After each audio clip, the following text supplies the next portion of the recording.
Ақмаржан бәрібір күнде ойдың үстінде жүр. Бәрібір ауырып жүрмін. Одан да ең болмағанда балама серік туып берсем болды. Деп ешкімнің сөзін тыңдамай, ешкімге айтпай не де болса тәуекел деп көтеріп қояды.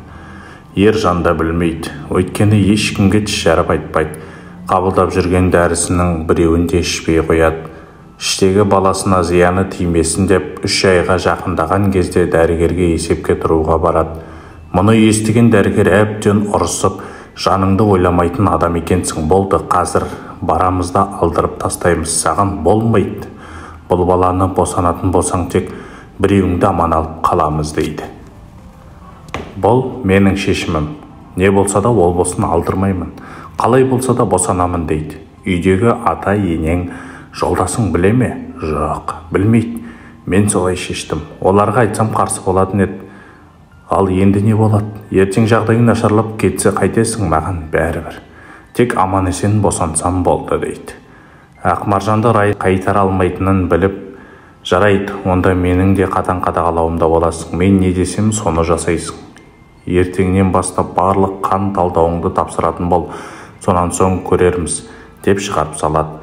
Үйіне келіп барлық жағдайды ата-енесіне, жолдасын айтады. Мұны естіген жақындары қыздың ата-анасына хабарласып, барлығы дүрлігіп Ақмаржанға ұрысып жағдайын түсіндіреді. Әкесі мен анасы жылап та жүр.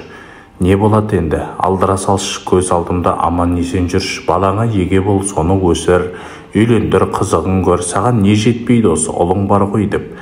Бірақ ешкімнің сөзінде құлағына ілмеген Ақмаржан бір беткейлік танытып, ешкімді тыңдай қоймайды. Амалы таусылған жақындары көнбеске болмады. Ертесіне таң азанымен қан талдауға барып тапсырып кетеді. Бүрсігүні дәрігері хабарласады, маған ертең тез арада кел, алдыңғы талдауларыңды ала кел дейді. Ертесіне осыған дейін тапсырған қан талдаулары мен дәрігердің жазып берген қағаздарын апарады. Ары-бері барлығын қарап шыққан дәрігер басын шайқайды. Мынаны қарашы деп қағазды көрсетеді. Сенің 5 жылда тапсырған қан талдауларыңның бәрі бірдей. Бірақ кешегі тапсырғанның мүлдем басқа адамдікі секілді. Таңданып отырмын. Ауысып кетпеді ме екен осы? Қайта тапсырып көрші, қайта көрейік дейді. Ақмаржан біраз күн өткен соң қайта тапсырады. Асыға күтіп жүрген дәрігерге қорытынды шыға сала қағазға шұқшиып қарап отыр. О Алла! Құдіретің не еткен күш деді. Қалайша бұлай болды? Бойына бала бітірдің де анасына шипа бердің. Кешке жұмыстан асығып шыққан дәрігер тіке Ақмаржанға қарай құстай ұшып барады. Жақсы жаңалықты естірткісі келіп тұр. Үйіне бара сала аяқ киім шешер-шешпестен Ақмаржанға қарап, сенің қан талдауың жақсы шықты.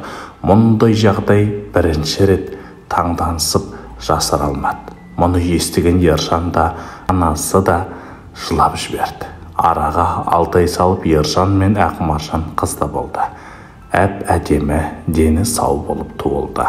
Кішкентай бүлдіршінді үйіне бақыт әкелді. Содан бері 3 жыл өтті. Қазір Ержан мен Ақмаржан ұлы мен қызының тәтті қылықтарына тоймай бақытты ғұмыр кешуде. Қызы тура Ақмаржанның кішкентай кезі. Өзінің қылықтарымен барлығын бақытқа бөлеп жүр.